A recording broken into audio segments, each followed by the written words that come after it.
한지아 의원님 질의하시겠습니다. 이사장님, 국민연금 추납제도 도입 취지에 대해서 간단하게 설명해 주시겠습니까? 추납제도는 이제 그 가입 기간을 확보하기 위해서 그 밀린 그런 그 보험료를 예. 한꺼번에 납입해서 가입 기간을 확보하기 위한 것이죠. 예, 추납제도의 본래 취지는 실직이나 출산, 학업, 건강 악화 등으로 소득 활동이 어려워서 잠시 보험료를 납부하지 못하는 국민들에게 기회를 주는 거라고 생각합니다. 이제 밀린 걸 납부를 함으로써요. 그런데 어느 순간부터 각종 내외국인 편법과 재테크 수단으로 좀 발전이 되고 변질되고 있다는 지적이 있습니다. 알고 계시죠, 이사장님? 예. 우선 외국인 추납부터 좀 살펴보겠습니다. PPT를 보시면 외국인 추납제도 이용 현황을 보실 수가 있습니다. 외국인 추납 신청 건수는 지금 2015년에 43건, 그리고 2024년도에 848건을 20배 가까이 급증했습니다. 일각에서 외국인들 사이에서 국민연금이 신종 재테크 수단이 되고 있다라는 입소문까지 나오고 있습니다. 다음 PPT 보시면 외국인 국민연금 가입자는 2020년 대비 5년 만에 50% 이상 증가했습니다. 또 수급자도 2배 이상 증가하고 있는 것으로 나타나고 있는데 외국인 가입자들이 지속적으로 증가하고 있는 만큼 추납제도 이용자도 역시 증가할 거라고 예측을 하고 있습니다. 이제 문제는 우리 제도가 해외 주요국보다 지나치게 관대하다는 것입니다. 국민연금 연구원 자료에 따르면 해외 주요 국가들의 경우에는 일반적으로 추납의 인정 범위를 학업 기간, 육아 기간으로 이제 한정되는데요. 이건 내외 모두다요. 추납 인정 기간도 2에서 6년 수준을 밝혔습니다. 반면 우리나라는 내국인 외국인 구분 없이 최대 10년까지 가능한 상황입니다. 이런 부분들이 사실 여러 가지 악용의 소지로 이용되고 있다는 말씀을 드립니다. 물론 외국인 가입자의 추납을 제한하자는 이야기는 아닙니다.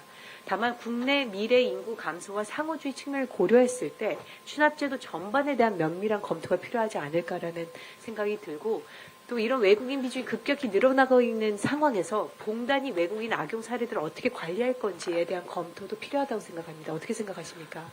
추납제도 전반에 걸쳐서 그런 문제를 종합적으로 검토할 필요가 있다고 생각하고 내외국인 간의 차별은 좀 어렵지 않나 이런 생각이 듭니다. 네. 제가 알기로도 외국도 내외국인을 구분하지 않는 것으로는 알고 있습니다. 하지만 이런 것들을 검토는 해주셔야 될 거라는 생각을 추납제도가 재산 증식의 수단이라든지 그런 걸로 이용돼서는 안 된다고 생각합니다. 예. 그럼 내국인 추납에 대해서 좀 보겠습니다. 보험료를 한동안 내지 않다가 연금 수급 시점에 몰아서 한꺼번에 내는 고소득 재테크 수단으로 악용되는 사례들까지도 있습니다. PPT 보시면 짭짤한 국민연금 추납 재테크 이런 것들이 언론에 많이 나오고 있거든요. 올해 연금개혁 이후엔 보험료율 많은 의원님들께서도 지적하셨는데 보험료율이 오르기 전에 미리 추납 신청을 하라는 글이 SNS 커뮤니티들에서 확산되고 있습니다. 그러면서 이런 꼼수를 방지하기 위해서 존경하는 이수진 의원님께서도 관련 법안을 대표 발의하셨죠. 이사장님, 이런 행태는 추납제도 취지에 부합하지 않는 거 맞죠? 그렇습니다. 예. 선의의 제도가 계속해서 악용된다면 성실 납부자만 피해를 본다고 저는 생각합니다. 그리고 결국엔 그 국민연금 전반에 대한 신뢰도 무너질 거라는 생각이 듭니다. 이번 정부 들어서 추납 본질 취지를 더 왜곡할 수 있는 정책이 또 있습니다. 이번 정부는 현재 생애 최초 국민연금 보험료 지원을 공약했고 실제로 2027년도 시행을 앞두고 있습니다. 맞죠, 이사장님? 예. 만 18세 되는 청년에게 국민연금 최초 가입 시 첫 보험료를 국가가 지원하는 제도입니다. 하지만 만 18세에 가입한 청년 대다수가 보험료 납입이 어렵다고 생각을 합니다. 학생 신분일 가능성이 높고 사실상 그렇게 되면은 추납제도를 전제한 제한이라는 의견들도 많습니다.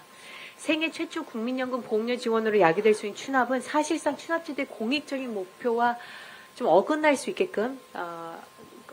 있다라는 우려들이 좀 많습니다. 몇 가지 이유가 있는데 우선은 생애 최초 보험료 지원으로 국민연금 기금의 예측 가능성을 좀 악화할 수 있고 또 재정을 악화시킬 수 있다는 의견들이 있습니다.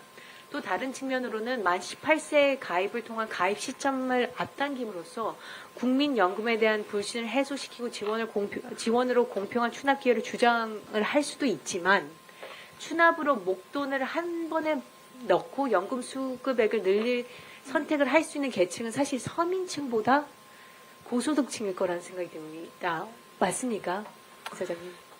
근데 이제 청년에 대해서 이제 국가가 뭐 보험료를 지원하는 문제는 그냥 우리가 일반적인 추납 뭐 이렇게 강남의 아줌마들이 뭐 추납을 뭐 이렇게 해가지고 고소득 재테크로 활용한다는 건 좀 다른 측면에서 봐야 되지 않겠습니까? 청년들이 이제 그 국가가 그 한번 지급을 해주면 그것에 대해서 자부심도 가지고 그 다음에 자기가 나중에 소득이 생겼을 때 그 뭐 추납을 해서 그 가입 기간에 네, 제가 상당한 시간이 부분을 없어서요. 조금, 예. 그러니까 국민연금에 대한 그런 면에서 그런 게 도입이 됐다고 생각을 하지만 그렇게 되면은 그 나머지에 대한 그 가능성에 대해서 연금공단은 고민을 해보셔야 된다는 생각은 합니다. 왜냐하면 실제로 지난 2018년 당시 이재명 경기도지사가 유사 정책을 추진하려고 했을 때 문재인 정부의 박능우 복지부 장관이 이러한 방법은 사회보장 근본 원칙에 어긋난다면서 난색을 표했거든요. 그런 데는 이유가 있지 않을까라는 생각을 합니다.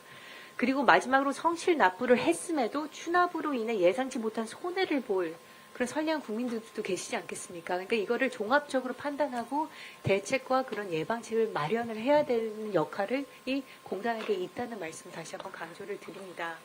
예. 이사장이 추납제도 취지 본연의 모습을 되찾을 수 있도록 왜곡되지 않을 수 있도록 내 외국인을 포함한 추납제도 전반의 제도 개선, 특히 추납 인정 범위의 제한, 그리고 추납 인정 기간의 축소 이런 것들 외국과 사례들 고려해서 마련해 보셔야 될 거라고 생각이 들고 그런 안을 의원실로 보고해 주시길 예, 저희 나름대로의 검토안을 만들어 보겠습니다.